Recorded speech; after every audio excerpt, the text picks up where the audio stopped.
স্বামী নামেই হয় না, তার অনেক কর্তব্য থাকে একটা স্ত্রী পিছনে দাঁড়ানো। আজকে অনেক দিন পর মাটনের লাল লাল ঝোল হলো। রাধে রাধে বন্ধুরা, তোমরা সবাই কেমন আছো? আশা করি তোমরা সবাই খুব ভালো আছো, আর আমরাও বাড়িতে সবাই ভীষণই ভালো আছি। সকাল সকাল নিজে মেয়ের স্কুল যাওয়া থেকে তোমাদের সাথে ভিডিওটা স্টার্ট করেছি। আই হোপ তোমাদের ব্লগটি ভালো লাগবে, পুরো ভিডিও সাথে দেখো, এটাই অনুরোধ রইল। এই যে সকালবেলা মেয়েকে রেডি করে দিয়েছি, আর আজকে হাজব্যান্ড বাড়িতে আছে, ওই দিয়ে আসবে। ওই যে আগের ব্লগে দেখলে যে আমার হাজব্যান্ডের ডিউটি ক্যান্সেল হলো, তো সেই জন্য আজকে ওর ডিউটি আছে। তো যেহেতু বাড়িতেও রয়েছে, ওই জন্য ওই স্কুলে দিয়ে আসে নিয়ে আসে। বাড়ি থাকলে এই হেল্পগুলি আমাকে করে দেয়। আর এই যে এই হেল্পগুলি, যে ছোটো ছোটো হেল্পগুলি যে আমার কাছে কত বড় বড় আমার কাছে হেল্প হয়, সেটা তোমাদেরকে কী বলবো। যাই হোক, মেয়েকে রেডি করিয়ে দিলাম। আর আজকে তো অনেকটা লেট হয়ে গেছিলো, লেট করে উঠেছিলাম, কিন্তু মনাকে আমি 15 মিনিটের মধ্যে ব্রাশ করে ফ্রেশ করে রেডি করে দিলাম। আমার হাজব্যান্ড ওকে স্কুল দিয়ে আসতে গেল। আর ওই যে ওই ফাঁকের টাইমটায় আমি এখন ঘরে যে ক্লিনিংটা সেটা করে নেব। কালকে যে ড্রেস পরে গেল, মানে যেই শার্ট প্যান্ট পরে গেল, সেই শার্ট প্যান্টটা জাস্ট পরে গেছে আসছে মানে 1.5-2 ঘন্টা। তো ডিউটিও করেনি। তো এই জামা প্যান্টগুলো আমি একটু যেরকম আয়রনের করার মতো ভাঁজ করা ছিল, সেরকম একটু করে রেখে দিলাম, কারণ এটা পরেই আজকে ডিউটি চলে যাবে। এগুলো জায়গায় রেখে এখন হচ্ছে বিছানাটা আমি গুছিয়ে নেব। তারপরে তো বাসি কাজ একে একে সারতে হবে, যেমন বিছনা ঝাড়া, বাসন মাজা, ঘর পোছা, সব এইগুলি। তো ওই যে ভিডিও শুরুতে তোমাদেরকে বললাম যে হাজব্যান্ডের শুধু সিঁদুর পরালে তার স্বামীর দায়িত্ব পালন হয় না, তার অনেক কর্তব্য জ্ঞান থাকতে হয়। যেমন ছোট ছোট বিষয়ে যে স্ত্রী যে কিছু কিছু প্রবলেম থাকে, মাসের প্রবলেম থাকে, অনেক কিছুর প্রবলেম থাকে, তারপর বেবি হলে যে পিছনে শিরদাঁড়ার ব্যথার প্রবলেম থাকে, এইগুলি খেয়াল করা, এইগুলিও কিন্তু স্বামীর একটা কর্তব্যের মধ্যে পড়ে। যেমন স্ত্রীর কর্তব্য পড়ে স্বামীর ভালো মন্দ সব কিছু সাথে থাকা, কোনো প্রবলেম হলে সেটাকে দেখা, সেরকম স্বামীরও স্ত্রীর প্রতি অনেক কর্তব্য থাকে। সেটা করলেই তো একটা স্বামী পরিপূর্ণতা, তাই না? যে স্বামীর নামে পরিপূর্ণতা। যাই হোক, তোমাদের কাছে কতটা কি তোমরা পেয়েছো স্বামীকে জানি না, আমি তো প্রচুর পেয়েছি, তোমাদেরকে বলার মতো না। হাজব্যান্ড জন্মদিনে রান্না করে খাওয়ানো, এই যে মাটন রান্না করে খাওয়ানো, এই যে ছোটো ছোটো বিষয়গুলো ডিউটি থেকে আসার পরও করে, বা আমি আমার শরীরটা খারাপ থাকলে ওই হট ব্যাগ গরম করে দেয়, এইগুলি ছোটো ছোটো জিনিস খুব করে আমার জন্য। একটা মেয়ের জন্য এর থেকে বেশি আর কিছু চাই না। হয়তো টাকা পয়সা কম থাক, হ্যাঁ, কিন্তু যে সম্মানটা, এই যে এই যত্নটাই সব থেকে মেন আমার মনে হয় পার্সোনালি। যে একটা মেয়ে তার প্রিয় পুরুষের কাছ থেকে এটাই চাই যে সেই পুরুষটা যেন সেই মেয়েটিকে যেন খুব যত্ন করে, যেন এর থেকে যত্ন কেউ আর কোনোদিন করেনি, এমনকি বাবা মাও না। যাই হোক, তোমাদেরকে অনেক আজকে কথা বলে ফেললাম। তারপরে এই যে চলে আসলাম রান্নাঘরে। আর আমি যেহেতু বাসি জামা প্যান্ট ছাড়িনি, এখনও যে স্নান করিনি, কিন্তু হাজব্যান্ড ওই যে গরম জল খাবে, তো আমি বললাম গরম জল আর খেতে হবে না, তাহলে একটু আমি লিকার চা করে দিই, তারপরে গ্যাস ম্যাস মুছে আমি স্নান সেরে এসে রান্নাঘরে ঢুকবো। ও আমাকে বলে চাটা আমাকে করে দাও, আমি হচ্ছে মাটনটা আনতে যাবো। আজকে অনেক দিন ধরে আমার হাজব্যান্ড বলছিল যে মাটন খাওয়ার কথা, কিন্তু ওই যে আমি আর আমার মেয়ে খাই না, তার জন্য আমার হাজব্যান্ড আনতে পারছিল না। জানো তো বন্ধুরা, আমার না মাটনটা অতটাও পছন্দ না, কিন্তু আজকে আমার হাজব্যান্ড 3-4 দিন বলে 1-1.5 সপ্তাহ অনেক দিন বলছিল মাটন খাওয়ার কথা। ওই ধরো একটু শরীর খারাপ হলে না, ধরো একটু মাথাটা ঘুরলো, বা প্রেশারটা লো হলো, বা হয়তো বমি পাচ্ছে, বা কিছু কোনো সিমটাম যদি আমি ওকে বলি যে আমার এরকম প্রবলেম হচ্ছে, বা আমার শরীরটা তো খারাপ লাগছে কেন জানি না, তখনই আমাকে একটাই কথা বলবে, তুমি খাওয়া দাওয়া ঠিক করে করছো না, তার জন্য তোমার প্রবলেমগুলি হচ্ছে। তুমি সকালবেলা টিফিন করো না, তার জন্য তোমার প্রবলেম হচ্ছে। জানো তো, একটু মাটন খেতে হয়, এরকম মাঝে মাঝে আমাকে বলে। তো আজকে ওই জন্যই ভালো না, আর এই জ্বালাতন নেওয়া যাচ্ছে না, তো ওই জন্যই ওকে বলে দিলাম, যাও তুই মাটন নিয়ে আসো, আমি খেয়ে দেখবো কত গায়ে আমার জোড়া, কত মাথা ঘুরনিও বন্ধ হয়। যাই হোক মাটন নিয়েও চলে আসলো, আর এদিকে আমি স্নান সেরে পুজোটাও সেরে ফেললাম। আজকে আমার রান্নার বেশি একটা ঝামেলা নেই, দায়িত্বটা কিছুটা মানে কর্তার ঘাড়ে গিয়ে পড়েছে। যেমন মাটন রান্না করা ও পড়েনি, ও যেচে নিয়েছে যে রান্না মাটনটা আজকে আমি রান্না করব। যাই হোক আমি ওকে বললাম ঠিক আছে, আমি একদম পাতলা ঝোল খাবো না, আর খেলেও পুরো সলিড মাংসটা খাবো, চর্বিগুলি তুমি বেছে নিয়ে নেবে। বললো ঠিক আছে। মেয়েও তো পুরো সলিড যেটা সেটা খাবে। যাই হোক আমি ওদিকে আজকে রান্না হবে কি বলো তো, এই যে তোমাদেরকে বললাম যে একটা স্ত্রীর একটা স্বামীর সব কিছু দেখারই দায়িত্ব, কিছুটা হলো তো দেখার দায়িত্বই পড়ে, তাই না? তোমার হাজব্যান্ড বাজার থেকে মাটন কিনে নিয়ে আসার পর এই যে আগের দিনকার বাজার করলো, তো সেই বাজার থেকে সবজি অনেকটা কিনেছিল, তার মধ্যে শালগমও ছিল, জানো তো। এবার শালগম না আমি অতটা পছন্দ করি না, কিন্তু ওই যে হাজব্যান্ড সবজি খেতে ভালোবাসে, তা ও এত জোর করে করে সবজি খাওয়াবে তোমাদের কি বলবো। যাই হোক হয়তো এই জ্বালাতনটা তো তোমাদেরকেও অনেক ভোগ করতে হয় তোমাদের হাজব্যান্ডের কাছ থেকে, আমার তো ভীষণই করতে হয়। কালকে ওই যে রাত্রিবেলা পরোটা আলু চচ্চড়ি করলাম, তোমাদের তো আগের ব্লগে শেয়ার করেছিলাম। তো সেইটারই কিছুটা ময়দা মাখা আমি বাইরে মানে এক্সট্রা ছিল, সেটা আমি ফ্রিজে রাখিনি, কারণ আমার হাজব্যান্ড বা আমি দুজনেই একদমই ফ্রিজের খাবার খেতে পছন্দ করি না। তো এই দিকটা মিল আছে ভীষণই, যে ফ্রিজের কোনো বাসি তরকারি আমি আমার হাজব্যান্ড কেউই পছন্দ করি না।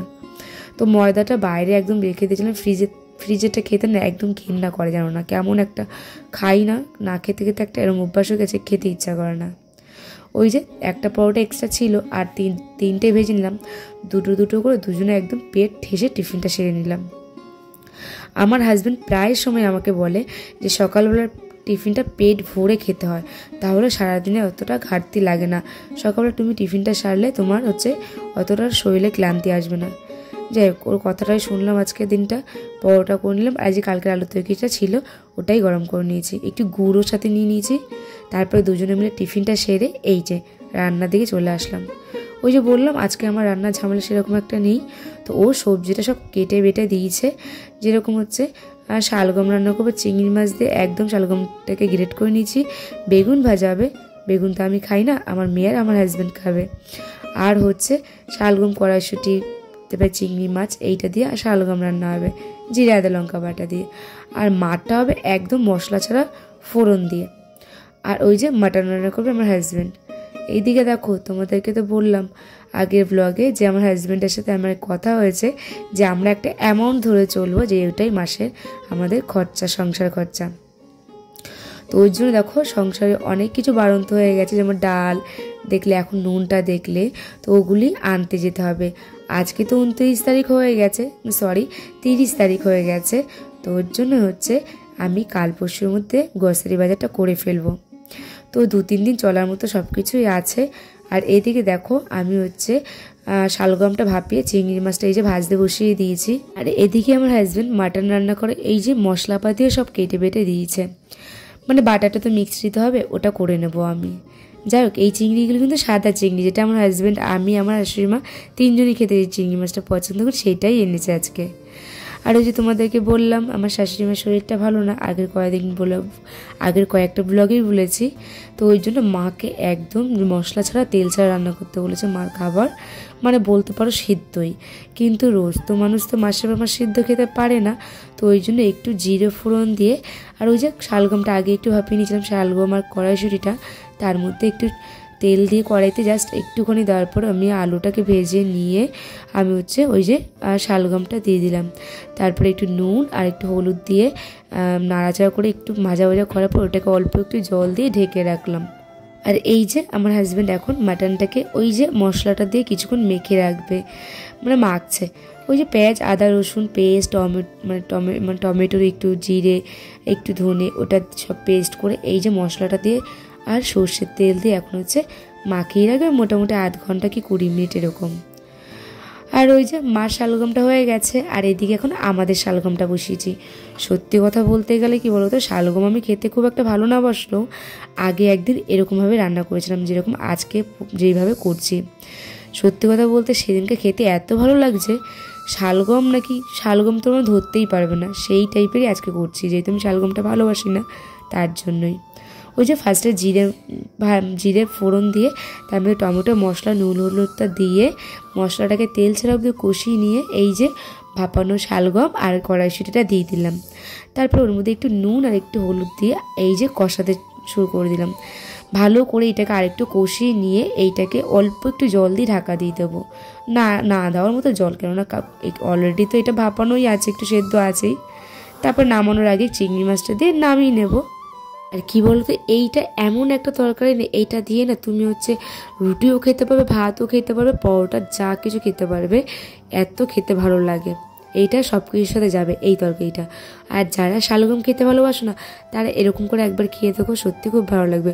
ওই যে ডুমু ডুমু শালগম না একদম আমার ভালো লাগে না, কিন্তু এরকমভাবে রান্না করে তোমরা বুঝতে পারছো, আমার তো মনে হচ্ছে এখন দেখে বাঁধাকপি রান্না করছি। যাই হোক, হয়তো এটা মাছের মাথা দিয়ে রান্না করলে হয়তো আই গেস ভালো লাগবে। আমি কোনোদিন করিনি, যাক নেক্সট টাইম করার চেষ্টা করবো, তোমাদের সাথে অবশ্যই তোমাদের সাথে শেয়ার করব। এদিকে আমার শালগামটা হয়ে গেছে, এখন এটাকে তুলে নেব। তুলে নিয়ে ওই যে ভাতটা ওই সাইডে বসিয়ে দিয়েছিলাম, ভাতটাও হয়ে গেছে, ওটাকে এখন গড় দিয়ে দেবো। আর আমি কড়াইটা ধুয়ে রেখে দেবো। আর ওই যে হাজব্যান্ড চলে গেছে মেয়েকে স্কুল থেকে আনতে, তো ভাবলাম আমাকে যাওয়ার সময় বলে গেল যে মাটনটা রান্না করবো এসে, তো আমি ভাবলাম যে এক কাজ করি, মাটনের আলুটা ভেজে রেখে মশলাটা করা হয়ে গেছে, কড়াইটা ধুয়ে রেখে দিই আর আলুটা ভেজে রেখে দিই, তাহলে ওর এসে ডাইরেক্ট মাটনটা বসিয়ে দিতে সুবিধা হবে। জানো তো বন্ধুরা, আমি কোনোদিনই ছোটোবেলা থেকে মাটন খাইনি, তো আমার বিয়ের পর থেকে আমাকে মাটন খেতে হচ্ছে। তো খেতে হচ্ছে বলতে ওই 1 পিস থেকে 2 পিস, তাও একদম যে সলিড যে পিসটা, মানে একদম রেড মেটটা, যেটা রেড মাংসটা, সেটা জাস্ট, আদারওয়াইজ কিচ্ছু না। আমি চর্বি দেখলে আমার খুব ঘৃণা লাগে। আর ওই যে চিকেনের যে একটা হচ্ছে লেগ পিস, আমি আমার মেয়ে দুজনে একদমই খাই না, কারণ লেগের মাংসটা একটু তেলে হয়, ওইটার জন্য আমরা খাই না, পুরো সলিড মাংস খাই আমরা। অনেকে সলিড মাংস পছন্দ করে না, কিন্তু সবার তো পছন্দ সমান না। আমার আবার সলিড মাংসটাই বেশি পছন্দ, সেটা চিকেন হোক বা মাটন খুব একটা ভালো না মশলা, ওই হাজব্যান্ড যখন জোর করে তখন ওইটাই খেতে হয়। সলিডটা পুরো বেছে আমাকে দেয়, ওর পাতে নিয়ে ও বেছে বেছে আমাকে মাটনটা দেয় পুরো সলিডটা, ওটাই ওই 1 পিস কি খুব জোর হলে 1.5 পিস। যাই হোক, এদিকে মাটনটা আমাদের কষানো হয়ে গেছে। তারপরে এই যে আমার হাজব্যান্ড একটু জল দিয়ে আবার ভালো করে কষাবে বলছে। আর চলো, ওদিকে ঘুন্টু এসছে ঘরে, তো বুবুন ওকে নিয়ে খেলছে, তোমাদেরকে একটু দেখাই। ও যে কি দুষ্টুমি করতে শিখে গেছে, ইদানিং এখন একটু হাঁপুড় দেওয়া শিখেছে, হালকা হালকা একদম, তো ওটার জন্য বদমাশিপানা করে, আরও শিখে গেছে। আর কি বলতো, একটুও বসে থাকতে হয় না, শুধু ঘুরবে, ওর এত ঘোরার অভ্যাস হচ্ছে বলার মতো না। চলো, ওদিকে আমার হাজব্যান্ড বললো আসো মাটনটা একটু ভিডিও করে যাও, মাটনটা কষানো হয়ে গেছে। এই যে এইটাকে এখন প্রেশারে 1টা কি 2টো সিটি মেরে নেবে। গ্যাসটাও কিন্তু আমার হাজব্যান্ড মুছে একদম ক্লিন করে দিয়েছে। আর আমাকে বলছিল আমাকেও দেখাও, তো আমি বললাম তুমি তো স্যান্ডো গেঞ্জি পরে আছো, তো বলো তাতে কি হয়েছে, আমি তো খালি গাই না, তুমি দেখাও, অসুবিধা হবে না। যাই হোক, এদিকে দেখো আমার হাজব্যান্ড হচ্ছে রান্নাটা প্রায় কমপ্লিট করে ফেলেছে। চলো এখন যাব ঘরে, রান্নাটা ডান, আমরা এখন খেতে বসবো। তো ওই যে ভাতটা বেড়ে নিয়েছে, আমার হাজব্যান্ড এখানে মাটন যে সলিড পিসগুলো এনেছে 3 থেকে 4 পিস একদম সলিড, সেটা আলাদা করে বাটিতে আমাকে বেড়ে দিচ্ছে যে এইটা তোমাদের সলিড পিস। তো ওই জন্য আমার থেকে বাটিতে বেড়ে দিচ্ছিলো। কেন বলো তো, ওই যে আজকে বেগুন ভেজেছি, আমি তো পাতের কিছুই খাবো না আর পাতের কিছু ধরবও না, আমি একদমই বেগুন পছন্দ করি না। তো তার জন্যই হচ্ছে যেদিনকে আমি বেগুন মানে কিছু রান্না করি, আমি না খেলে তো আমার হাজব্যান্ড তো খাবে, তাই না? তো তার জন্য হচ্ছে ওই যে আমার হাজব্যান্ড ও মেয়ে খায়, তার জন্য হচ্ছে ওদের জন্য ভাজতে হয়। তো ওই যেদিনকে ভাজি বা রান্না করি বেগুনের কিছু, সেদিনকে আমি ওদের পাতের কিছু খাই না। আর যখন বেগুনের আইটেমটা রান্না করার পর কড়াইটা ভালো করে মেজে ধুয়ে তারপরে আবার রান্না বসাই। যাই হোক, এদিকে হচ্ছে মাটনটা বাছাবুচি হয়ে গেছে আর আমরা খাওয়া দাওয়াটা কমপ্লিট করে নিলাম। তো এখন ওর কাছে সন্ধে, সবাইকে জানাই গুড ইভিনিং বন্ধুরা।